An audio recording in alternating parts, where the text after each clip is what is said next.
Nightplay Records. Gorilla and this gorilla. Angna matompi, uri pampi.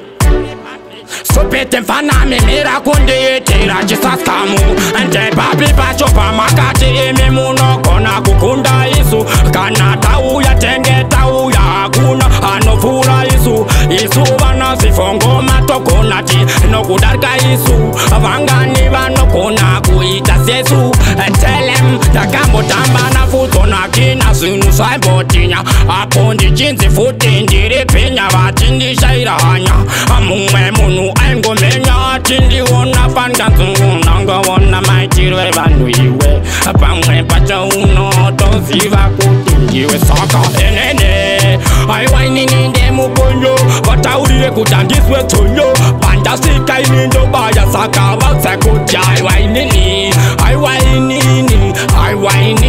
Tell them, tell them. Some say, anti akatira iti nekuimba songu yenganga. Chevapi vatuva matanga kungopeza. Mutete vanokona, imindati vanokona. Sofa muze mutanzo ndavona itu. Saka mirandi kutse kuti tivanani. Aiwawo, ndati kuna Master Echi. Ndiye anogona no manya kunge hachi. Na silent killer no wakila. Ini ndati ndino ila bunda kana. Tangu chikokodera. Chino kutsa panjosika ini nindo putera saka. Aiwawo kana mujina onda mahula makawanda. Nditi vana bamdiki. Kana mujete imi makona kunje.